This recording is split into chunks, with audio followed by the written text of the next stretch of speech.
Hello, good morning to all audience. जैसा कि आप जानते हैं कि ये जो है टर्म जो है ना आपके लिए नया नहीं है, लेकिन इस पर भी थोड़ा सा जैसा कि मैंने सोचा कि इससे आपको कुछ करेक्टर्स ऐसे हैं जिन पर हम आपको डिस्कस करने के लिए ये एक छोटा सा इंट्रोडक्टरी तौर पर जो है ना मैं ये स्मॉल लेक्चर कह सकते हैं इसको, आपने थोड़ा सा अटेंटिवली सुनना है।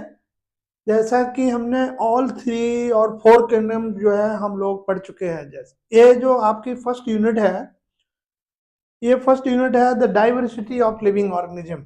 उस diversity of the living organism में हम लोग अभी सब डिफरेंट प्रोकैरियोट्स यूकैरियोट्स में फर्दर फिर डिवीजन किए आपने, जिसमें कि हम लोग मोनेरा किंगडम मोनेरा लिया, उसके बाद प्रोटिस्टा लिया, देन फंजाई लिया, देन प्लांटी लिया, और अब आज हम स्टार्ट करने जा रहे हैं किंगडम एनिमिलिया।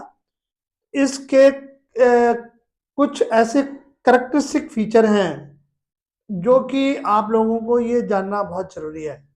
तो पहले हम इस बात पर आते हैं कि जितने भी लिविंग ऑर्गेनिज्म है, और इसमें animalia I think so far about more than 1 million species they are existing is there. तो इसमें आने वाले जो एनिमल्स जो हैं उनके कुछ करेक्टर्स ऐसे हैं जो कॉमन है, और कुछ इस टाइप से हैं जो कि वो एक दूसरे के साथ डिफर कर रहे हैं। तो before going on that is the classification, तो वो क्लासिफिकेशन किस बेस पर है वो उसके बारे में थोड़ा सा आपके साथ हम रूबरू होना चाहते हैं, क्योंकि the reason behind that is there. ये जो हमने आपके साथ टर्म्स लिखे हुए हैं, ये टर्म्स फ्रीक्वेंटली जो है आप सक्सेसिव फाइलम में क्लास में जो है ये यूज होंगे, और जब हमें इसके बारे में पता ही नहीं है तो हम एक क्रैमिंग के अलावा और कोई रास्ता नहीं बचता है। तो कीपिंग और ऑल व्यू, ये थोड़ा सा आप जो है ना इसके बारे में जानने की कोशिश करेंगे। उसके बाद फिर हम जो एनिमल क्लासिफिकेशन जो है, जिसमें हमारी बॉडी किस बेस पर बनी हुई है और बॉडी का कंपोजिशन कैसा है, उसके बेस पर जो है कुछ बेसिस ऑफ क्लासिफिकेशन होंगे। यहाँ पर other than the construction of the body, यहाँ पर हम जो ये जो लिटिल बिट क्लासिफिकेशन दे रहे हैं, ये कह सकते हैं कि डिफरेंट टाइप ऑफ क्लासिफिकेशन, क्योंकि since the dawn of civilization, ये आदमी जो है जब से ये केम इनटू द एग्जिस्टेंस, और जब से इस प्लानेट पर ये जो आदमी जिसको हम होमो सेपियंस कहते हैं, इसकी क्यूरियोसिटी से आज आप लोग एक शॉर्ट और लिटिल बिट टाइम में पूरे एनिमल्स के बारे में जानकारी ले लेते हैं। तो आप देखते हैं कि इस पर एंशियंट वर्क जो है वो अरिस्टोटल साहब का था। उसके बाद उसको उन्होंने भी काफी ट्राई किया कि इसको हम किस लेवल पर जो है ना, and he tried his best to distinguish the living organism. तो उन्होंने प्लांटी और एनिमेलिया बनाया, उसको मॉडिफाई फॉर्म में ला करके जो मॉडर्न टेक्सोनॉमिस्ट हैं, जिनको हम Carolus Linnaeus who is known as the father of modern taxonomy जो है, उन्होंने इवन अगर हम ये पूछते हैं कि who this kingdom term was given, तो ये kingdom term established by Carolus Linnaeus. और उस समय सबसे पहले दो ही जो है वो kingdom came into the existence, that is one was animalia and other was Plantae.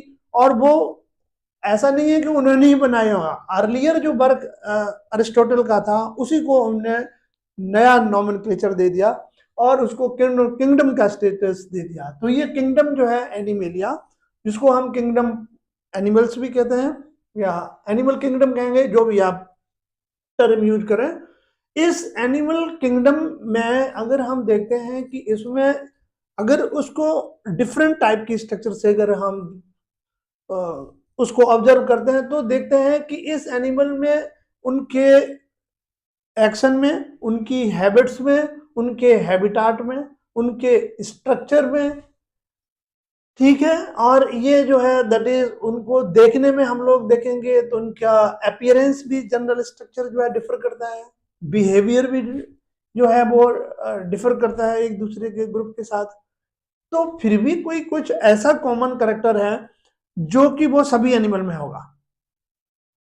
तो अब वो सभी एनिमल में होगा तो बॉडी कंपोजिशन जो है that is based on that is the construction of that is the cells, कि वो सेल की अरेंजमेंट कैसी है, जहां से एनसीईआरटी में शुरू किया हुआ है। लेकिन उससे पहले जो है अगर हम आपको पूछते हैं कि ये जो टर्म जो है वो जनरली वहां पर यूज हो रहे हैं, तो इसके बारे में जानना बहुत जरूरी है। So keeping in all this necessity of this terminology, आपके साथ थोड़ा सा हम जिक्र करेंगे कि ये जो किंगडम एनिमल जो है उसके कुछ सैलिएंट और द यूनिक करेक्टर हैं, वो हमें हर समय जो है that we have to keep in mind is there. तो जो कॉमन करेक्टर हैं सभी एनिमल में आएंगे, तो उन पर हम थोड़ा सा जिक्र करते हैं। तो जितने भी एनिमल होते हैं आप देखते हैं structural and functional unit, structural and functional unit जो है वो लाइफ की क्या है, सेल जो है।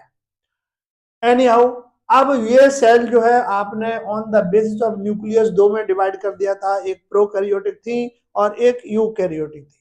और वो सेल जो एक सिंगल, कहने का मतलब body itself made up of a single cell, तो यूनिसेलुलर का स्टेटस दिया, और उस यूनिसेलुलर स्टेटस से दो ब्रांचेस निकल गए, एक प्रोकैरियोट और दूसरी जो है यूकैरियोट। एक को आपने मोनेरा कहा और दूसरे को आपने प्रोटिस्टा कहा। उसके बाद इन लाइफ जैसे जैसे टाइम चलता गया, उन सेल्स में आपस में कुछ ऐसे इंटरेक्शन हुए कि वो एक साथ ग्रुप में रहने लगे, जिनको हम लोगों ने स्टेटस दिया that is the multi cellular organisms जो है। तो हम एक ग्रुप में अगर हम ये देखेंगे, जो हम लोगों ने टर्म यूज किया था प्रोटिस्टा, और ये प्रोटिस्टा जो है वो यूनिसेलुलर यूकैरियोट था, और यहीं से जाकर के animal that is the plant and that is the fungi, यहीं से यहीं से देखते हैं ये ग्रुप जो है ना इवॉल्व हुआ है।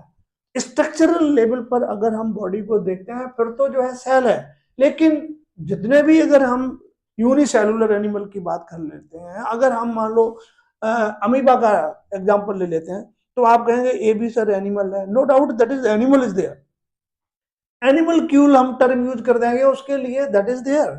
लेकिन यहाँ पर जो हम जहां पर फंजाई में, प्लांटी में, एनिमेलिया में जा रहे हैं, तो वहां पर सभी जो है मल्टी सेलुलर होना चाहिए।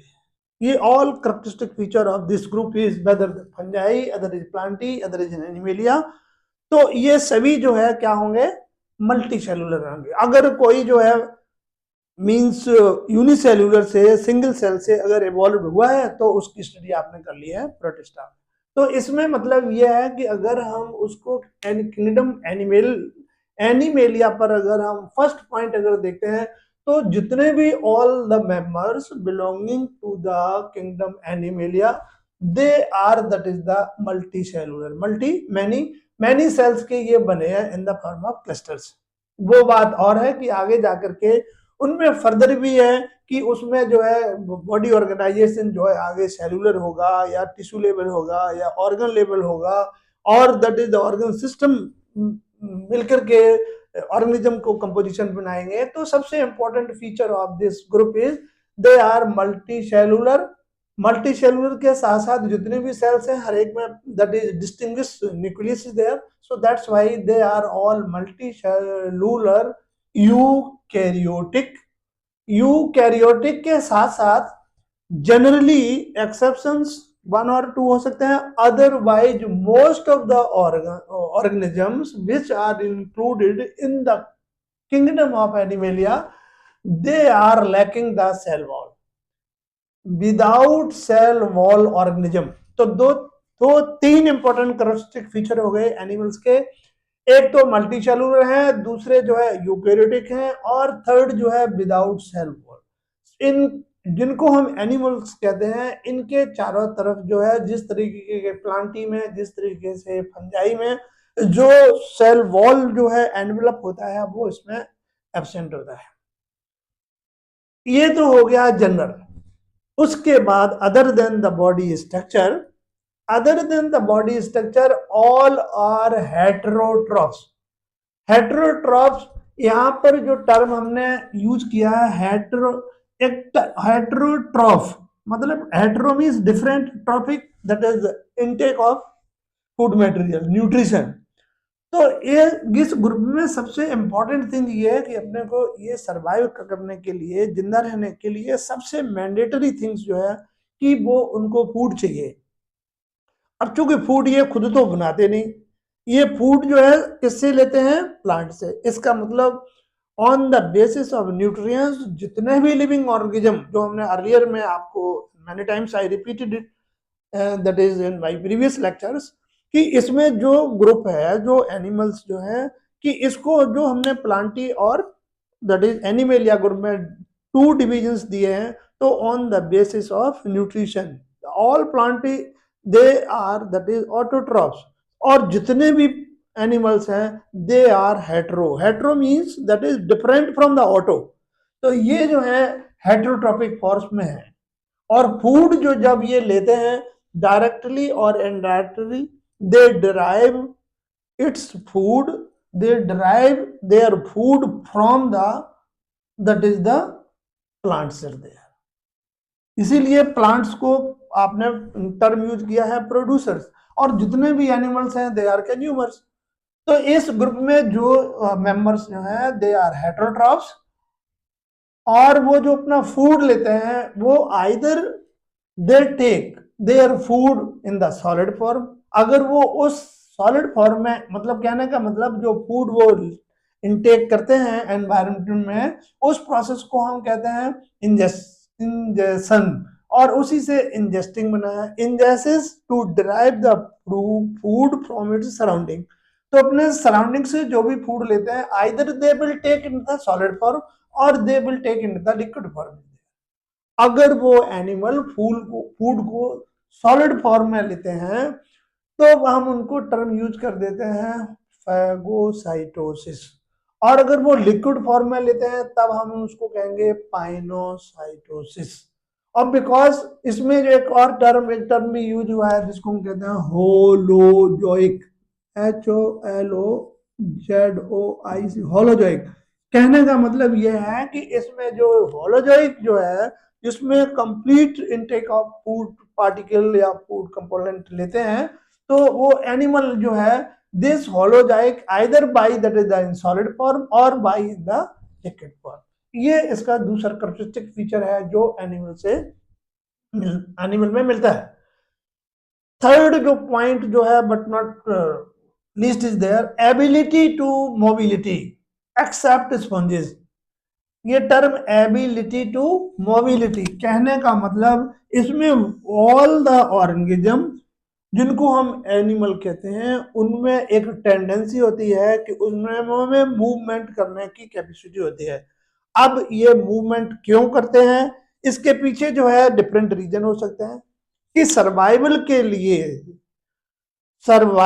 के लिए सबसे इंपॉर्टेंट थिंग्स जो है कि उनको कॉन्स्टेंटली जो है ना फूड की जरूरत पड़ती है। तो जितने भी लिविंग ऑर्गेनिज्म हैं वो सभी जो है कांस्टेंट फूड की जरूरत पड़ती है। तो फूड के लेने के लिए सबसे इंपॉर्टेंट कि अपने को सरवाइव करने के लिए फूड जरूरी है। तो फूड लेने के लिए ये अपने एक जगह से दूसरी जगह या बेटरमेंट के लिए एक से दूसरी जगह जाते हैं। तो मूवमेंट करने की इनकी कैपेसिटी होगी, हर एनिमल में होगी। ये इसका एक ऐसा यूनिक कैरेक्टर जो है। फूड के बिना नहीं रह सकते हैं, तो उस फूड को लेने के लिए जहां पर है वहां मिल गया तो ठीक है, अदरवाइज दूसरे प्लेस पर जाएंगे, किसी भी मीडियम से जाएंगे, ठीक है। तो ये जो है इनमें एबिलिटी होती है फॉर मूवमेंट। अब एक्सेप्शन जो हमने यहाँ पर स्पॉन्जेस दे दिया कि फर्स्ट जो मल्टी सेलुलर ऑर्गेनिज्म जिसको आपने स्पॉन्जेस कहा है, ये फिक्स टू द सबस्ट्रेटम, मतलब सबस्ट्रेटम के साथ ये फिक्स होते हैं। तो यहाँ पर जो भी जहाँ जिस मीडियम में रहते हैं, वाटर में रहते हैं, जहाँ भी रहते हैं, ओशियन में रहते हैं, कि तो इनकी फूड की रिक्वायरमेंट क्या है, तो वाटर में वो इनको मिल जाती है, इसलिए भी एक रीजन है। दूसरी ये सबस्ट्रेटम के साथ क्या होते हैं, स्टिक रहते हैं, तो ये सेडेंटरी नेचर होते हैं। तो कहने का मतलब जितने एनिमल्स जो हैं वो सभी में मोबिलिटी की, मूवमेंट की टेंडेंसी होती है, but few are exceptions are there, so that is represented by that is sponges is there. Then अब जितना भी एनिमल्स हैं उसमें एक सबसे important character sensory and that is the neuromotor mechanism advanced. यूं तो जिस एनिमल में, इवन अगर हम एक सिंगल सेल एनिमल में भी अगर आप उसको थोड़ा सा स्टिक या नीडल जो है प्रिक करें तब भी वो मूवमेंट करता है। और यहाँ का आते आते जो हम लोग ह्यूमन बीइंग तक आ गए और डिफरेंट एनिमल्स में, इसमें अपने एनवायरनमेंट को सेंस करने की बहुत कैपेसिटी होती है। और इसके अलावा इसमें क्या होता है कि रिस्पॉन्स टू एन स्टिमुलस, अगर एक मान लीजिए कोई पर्सन डेथ हो जाए, उसको आप स्टिमुलस दो, वो मूवमेंट नहीं करेगा। इसका मतलब जिंदा रहने का किसी भी एनिमल का एक करेक्टरिस्टिक फीचर है कि अगर हम उसको किसी भी टाइप का स्टिमुलस देते हैं तो उसका वो रिस्पॉन्स देता है। स्टिमुलस देते हैं तो इसका मतलब उसमें सेंसरी जो है सेल्स जो है they are able to get the stimulus, और उसके अगेंस्ट में उसने कौन सा रिस्पॉन्स देना है, ठीक है। तो उसमें इस ग्रुप में जो एनिमल्स जो होते हैं वो उसमें सेंसरी एंड न्यूरोमोटर मैकेनिज्म, मतलब सेंसरी जो एनवायरनमेंट को जो है सेंसरी ऑर्गन हम लोगों के आई, ईयर, टंग, टच वगैरह वगैरह, ये सभी सेंसेशन से उसको रिसीव करते हैं और उसके अगेंस्ट में क्या हम रिस्पॉन्स देंगे, तो उसके लिए हमारा neuromotor neurons motor neurons which they so their response is there. तो ये जो सिस्टम जो है इन ऑर्गेनिज्म में बहुत ज्यादा मिलेगा। धीरे धीरे जो है इसका ऑरिजिन जो है वो सीलेंट्रेटा से हुआ है, और आगे जो है जैसे जैसे हम लोग पढ़ते चले हैं और उसमें देखेंगे बहुत उसमें कैपेसिटी आएगी। तो ये तो हो गया कि सेंसरी एंड न्यूरोमोटर मैकेनिज्म जो इस ग्रुप में होती है, which is very much prevalent in that is the animals are there. Then it is reproduction. ये लिविंग ऑर्गेनिज्म का कहते हैं एक करेक्टरिस्टिक फीचर है, सबसे important the characteristic feature of the living organism that is due reproduction. And whatever the reproduction is, इसमें कोई भी लिविंग ऑर्गेनिज्म जो है जिसका एक डेफिनेट लाइफ स्पेन होता है, और इस लाइफ स्पेन से जो है वो एनिमल क्या करते हैं कि ये अब इस लाइफ स्पेन से ये एनिमल जो है अपने को अपनी जो इनका अपना एक लाइफ स्पेन है उससे उनकी डेथ से पहले वो अपने जैसे क्या करते हैं इंडिविजुअल जो है वो क्या करते हैं ये प्रोड्यूस करते हैं, उसको कहते हैं दैट इज रिप्रोडक्शन। तो इसमें रिप्रोडक्शन ज्यादातर मोस्टली जो है जैसे जैसे हम आगे बढ़ेंगे ये सेक्सुअल रिप्रोडक्शन की तरफ जाएगा, और ड्यूरिंग दिस प्रोसेस जो डेवलपमेंट जो है उनका डेवलपमेंट डायरेक्ट और इनडायरेक्ट दोनों टाइप का जो है इसमें डेवलपमेंट होता है। तो उसको हम आपको आगे वाले लेक्चर में जो है वो और डिटेल में डिस्कस करेंगे। ये थे कि साइलेंट और that is the unique character of the kingdom animalia. इसके बाद हम थोड़ा सा इसका जो क्लासिफिकेशन आपको शॉर्ट में बताने की कोशिश कर रहे हैं, डिफरेंट क्राइटेरिया फॉर क्लासिफिकेशन। ये इसमें डिफरेंट क्राइटेरिया जो है क्लासिफिकेशन का कैसे है, अगर हम इसी ग्रुप को एनिमल को मोबिलिटी के बेस पर अगर हम डिवीजन कर दें तो आप देखें कि first classification based on the mobility. तो मोबिलिटी में ये एक ग्रुप ऐसा है जिसको हम मूवेबल कहते हैं, और दूसरा जो है इमूवेबल कहेंगे, मतलब free living they are in movable form is there, तो मोस्ट ऑफ द एनिमल इसमें मूव करते रहते हैं। और sedentary fixed to the substratum, ये जैसे स्पॉन्जेस हो गया, सी लिली हो गया, ये अपने एक ही मीडियम पर जो है एक ही जगह रहते हैं। तो on the basis of that is movement के, मतलब मूवमेंट के बेस पर हम एनिमल को दो ग्रुप में डिवाइड कर दिया। इसके बाद हम देखते हैं हैबिटाट के बेसिस पर। हैबिटाट क्या है कि हैबिटाट जो है वो पर्टिकुलर एरिया जिसमें कि कोई एनिमल जो है जहां पर रहता है, अगर वो एनिमल मान लीजिए पानी में रहता है तो that they are called aquatic, और that is the water dwelling animal. अब यहाँ पर जो एक्वेटिक है वाटर जो है, यहाँ पर वाटर दो टाइप का हो गया, बल्कि तीन टाइप का हो जाएगा। एक मेराइन वाटर है, दूसरा फ्रेश वाटर है, अदर इज ब्रैकिश वाटर है। यहाँ पर इसके बीच में एक टर्म और यूज कर देते हैं, BRAKISH, ब्रैकिश वाटर। जैसे Bay of Bengal, Bay of Bengal में एस्टोरीज में जो है ये जो है ब्रैकिश वाटर मिलता है। कहने का मतलब यह है कि ये सभी जो है तीन टाइप के वाटर की क्वालिटी है। एक तो कंप्लीटली ओशियन, इस ओशियन में रहने वाले मान लीजिए जो भी एनिमल्स जो हैं, अगर वो उसके बॉटम पे रहते हैं बेंथिक, तो हम उसको कहेंगे बेंथोजोइक। जैसे एग्जांपल हम कोरल्स ले लेते हैं, कैनोडर्म्स ले लेते हैं। डीप सी फिशेस जो समुद्र में बॉटम पर रहती हैं, दे आर कार बेंथिक और बेंथोजोइक। कलेक्टिवली टर्म यूज करेंगे। जो मतलब बॉटम से ना रह के पानी के बीच में कहीं रहते हैं, उनको हम पेलेजिक टर्म यूज कर देते हैं। जैसे जेली फिशेज हैं और फिशेज हैं, उनको नेक्टॉन्स भी कह देते हैं। पेलेजिक और nektons means they are submerge the water, और वो उसके अंदर रहते हैं। कुछ ऐसे छोटे छोटे लिविंग ऑर्गेनिज्म जो है, जो इस पर पानी के सरफेस पर रहते हैं, मतलब they are dwelling on the surface of the water, तो उनको हम एक प्लांक्टॉन्स का कहते हैं। क्योंकि अब फाइटोप्लैंक्टन्स भी होता है, लेकिन यहाँ पर हम एनिमल का जो किंगडम पढ़ा रहे हैं, तो यहाँ पर जू प्लांक्टन्स, दे आर प्लांक्टन्स दोज ऑर्गेनिज्म होते हैं, छोटे छोटे माइक्रो ऑर्गेनिज्म होते हैं, जो पानी के सरफेस, मतलब पानी के सरफेस पर रहने वाले जो एनिमल्स होंगे, उनको हम कहेंगे प्लांक्टन्स होते हैं। और ये जो है माइक्रोस्कोपिक फॉर्म्स के एनिमल होते हैं। ठीक है, जो हम लोग उसको प्रोटिस्टा या दैट इज मोनेरा में स्टडी किया हुआ है। फ्रेश वाटर फॉर्म, अब जो फ्रेश वाटर मिलता पानी कहाँ है, वो रिवर्स हो गई, पॉन्ड्स हो गई, लेक्स हो गई, और that is the pools and some ditches हैं। कहने का मतलब ये है, लैंड पर जो ये फ्रेश वाटर सभी मिलता है, वो जो है वो एनिमल्स होते हैं। ब्रैकिश वाटर में ये है कि जहाँ समुद्र की नदियां जो हैं, समुद्र से मतलब पहाड़ों से आने वाली नदियां जहाँ समुद्र में मिलती हैं, जैसे हम बे ऑफ बंगाल, उसको हम एस्चुरीज कहते हैं, जहां पर मतलब फ्रेश वाटर फॉर्म और ओशियन वाटर मिलते हैं, तो उस इंटरमीडिएट वाले वाटर को हम कहते हैं ब्रैकिश वाटर। तो वो ब्रैकिश वाटर में रहने वाले वो और दूसरे एनिमल होंगे। तो इस टाइप से जो है, ये जो है कैरेक्टरिस्टिक फीचर है बेस्ड ऑन हैबिटाट। इसी टाइप से कि जो एनिमल मान लीजिए लैंड पर रहते हैं, ये जो हम आपको क्लासिफिकेशन बता रहे हैं, it is based on the habitat. अब जो जमीन पर रहते हैं, अर्थ पर रहते हैं, सरफेस पर रहते हैं, उनको हम टेरेस्ट्रियल टर्म यूज करते हैं। whosoever the animals which are inhabitant on the surface of the land is there, जो अर्थ ऑन द सरफेस पर रहते हैं, उनको सिंपल से हम टर्म यूज करते हैं टेरेस्ट्रियल। तो टेरेस्ट्रियल एनिमल जो है, they are inhabitant on land is there. ठीक है, तो एक एक्वेटिक हो गया था, दूसरा लैंड पर रहने वाले हैं।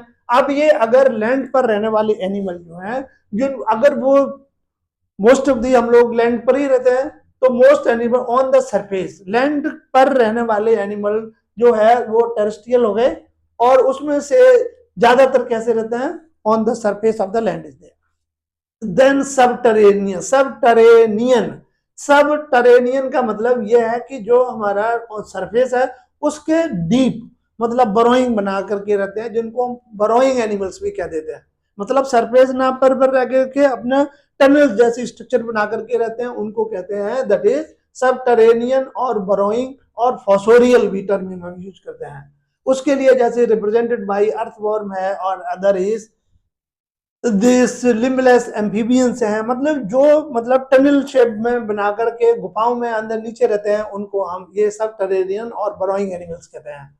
उसके बाद कुछ ऐसा ग्रुप है जो आर्बोरियल इन नेचर होता है। आर्बोरियल का मतलब ऐसे एनिमल जो कि ट्रीज पर रहते हैं। ठीक है, the tree dwelling animals, for example they are monkeys are there.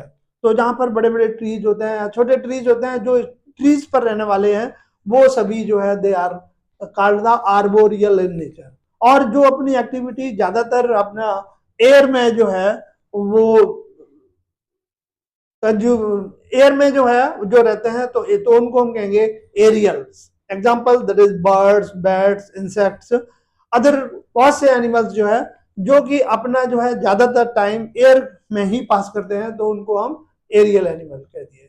दूसरा जो है एम्फीबियस, ये आप डिटेल में ज्यादा जाएंगे। एम्फी का मतलब टू होता है, और बीएस का मतलब लाइफ होता है।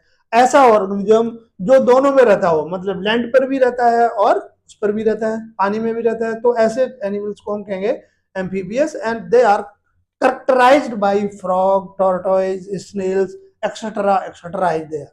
Then और important animals जो कि हम लोग इन सक्सेसिव फाइलम और क्लासेस में जाएंगे, जिनको हम कहेंगे पैरासाइट्स। पैरासाइट होता क्या है एक्चुअली? पैरासाइट वो लिविंग ऑर्गेनिज्म होते हैं जो कि अपना फूड जो है किसी दूसरे एनिमल पर लेते हैं। ऐसे ग्रुप, ऐसे एनिमल्स और ऐसे ऑर्गेनिज्म कह सकते हैं कि जो अपना फूड किसी दूसरे से लेते हैं, दे आर बेनिफिटेड, ठीक है, from other animals, they are known as parasite. तो उसमें जो पैरासाइट तो बेनिफिट होता है, लेकिन फूड जिससे लेते हैं वो होता है होस्ट। तो होस्ट से जो फूड लेते हैं तो उनको हम क्या कहते हैं? पैरासाइट कहते हैं। अब पैरासाइट का नॉमिनोमेक्लेचर कैसे देंगे? यहाँ पर यह है कि अगर कोई एनिमल जो है किसी भी, कोई भी पैरासाइट है किसी भी एनिमल के ऊपर बॉडी पर रहता है, तब उसको हम कहते हैं एक्टोपैरासाइट। क्या कहेंगे? एक्टोपैरासाइट, ठीक है। और जब वो बॉडी के अंदर होते हैं, अब ये एक्टोपैरासाइट का एग्जांपल अगर कोड करना हो तो मान लीजिए ह्यूमन बीइंग में लाइस, आप देखते हैं कि ज्यादा अगर जो है the persons who are not neat and clean, तो उनके जो है एक पर्टिकुलर सीजन में बॉडी पर लाउस हो जाते हैं, हेड में, कपड़ों में, तो वो उसका रिप्रेजेंटेशन ह्यूमन लाइस आप कह सकते हैं। ह्यूमन लाइस, ह्यूमन जो है LOU, ह्यूमन लाउस जो है दैट इज, ये जो है ये हो गया एक्टोपैरासाइट। उसके बाद ऐसे पैरासाइट, ऐसे ऑर्गेनिज्म जो अपना फूड जो है, ऐसे एनिमल जो अपना फूड किसी दूसरे एनिमल उसकी बॉडी में अंदर जाकर के लेते हैं, उनको हम कहते हैं एंडोपैरासाइट। अगर वो एंडोपैरासाइट है, अगर वो मान लीजिए बॉडी के अंदर जाकर के फूड लेते हैं, तो उनको हम एंडोपैरासाइट कहते हैं। बिल्कुल ठीक है। लेकिन ये एंडोपैरासाइट फिर फर्दर अगेन टाइप के हो जाएंगे। जैसे मान लीजिए अगर कोई पैरासाइट है और वो हमारी बॉडी में जाकर के सेल के अंदर जाकर के और वो अपना फूड ले लेता है या लेता है, तो हम उसको कहेंगे, सेल में रहता है चूंकि, तो इसको हम कहेंगे सेलुलर पैरासाइट। क्या कहेंगे? सेलुलर पैरासाइट कहेंगे। और अगर एग्जांपल हम कोड कर लें, हम लोगों को एक यहाँ पर इस एशियाटिक रीजन में लोगों को मलेरिया बहुत होता है, तो मलेरिया जो है जब हमें जो इन्फेक्टेड मॉस्किटो जो है एनोफिलीज मॉस्किटो फीमेल जो है, जब when the person is bitten by, तो वो सबसे पहले उस वो ब्लड सकिंग करने से पहले जो है एक इंपॉर्टेंट जो है एंटीकोगुलेंट एनोफिलीन वो हमारी बॉडी में इंजेक्ट कर देती है, जिसकी वजह से आपने देखा होगा कि जहां पर मच्छर काटता है मॉस्किटो, उस पॉइंट पर जो है सम रेसिस और इरिटेशन होने लगती है या रेडिश कलर का स्ट्रक्चर बन जाता है। तो वो जो एंटीजन एंटीबॉडी रिएक्शन होता है, तो ये रीजन होता है। लेकिन जब वो हमारी बॉडी में पहुंच जाता है तो हमारी सेल के अंदर आरबीसी में रहता है, तो इसको हम सेलुलर और इंट्रासेलुलर पैरासाइट कह देते हैं, ठीक है। आरबीसी में प्लाज्मोडियम रहता है। प्लाज्मोडियम इसको कॉमन लैंग्वेज में मलेरियल कॉजिंग एजेंट है।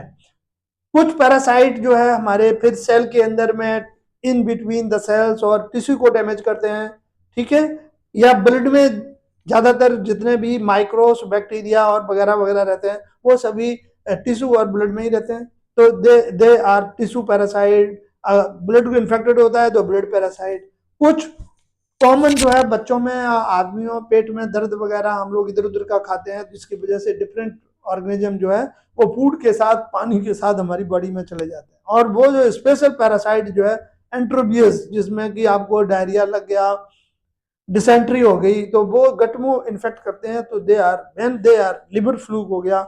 ये सभी जो पैरासाइट जो हैं वो गट में रहते हैं, तो they will be called as gut parasite. बच्चों में ज्यादातर एस्केरिस लम्बरिकोइडिस होता है, तो वो आप देखते हैं एस्केरिसिस डिजीज हो जाती है। कभी कभी बड़े लोगों में पता लगता है, बात करते थे कि पेट में दर्द हुआ और पता लगा, डॉक्टर के पास गए तो वो बोलते हैं कि इसमें छेद हो गया। कहने का मतलब वो पैरासाइट जो है वो हमारी गट को पेनिट्रेट करके और वो इरिटेशन प्रॉब्लम क्रिएट कर देता है, और अगर ज्यादा सीवियर इन्फेक्शन तो आदमी की डेथ भी हो जाती है। तो इस टाइप के parasite they are known as gut parasite and they are represented by an organism that is known as Ascaris fluid parasite। ये फ्लूइड हमारी बॉडी में जो फ्लूइड है, लिम्फ है, उसमें रहता है। दिस इज बुचरेरिया बैंक्रॉफ्टाई, जिसको हम कहते हैं कि फाइलेरियर बॉर्म।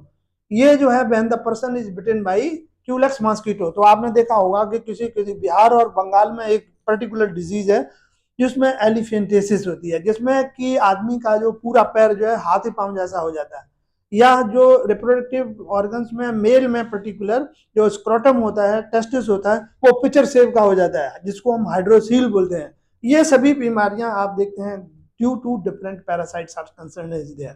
तो यहाँ पर ये सब हमने आपको एनिमल किंगडम का क्लासिफिकेशन एक्चुअली पढ़ाने से पहले classification other than the body construction, जो कि हमारी एनसीईआरटी में ऑन द बॉडी कंस्ट्रक्शन के बेस पर क्लासिफिकेशन दिया हुआ है। तो वो बॉडी कंस्ट्रक्शन के जो बेसिस ऑफ क्लासिफिकेशन है कि बॉडी वेदर आपकी सेलुलर लेवल की है, इसमें आप level basis of level of body organisation इसमें पढ़ेंगे कि हमारी बॉडी किस है, सेलुलर लेवल की है या टिश्यू लेवल की है या ऑर्गन लेवल की है या ऑर्गन सिस्टम लेवल की है। तो वहां से पढ़ने से पहले हमें यह चीज है कि other than that is the body construction, तो एनिमल का क्लासिफिकेशन हम और इस तरीके से भी कर सकते हैं।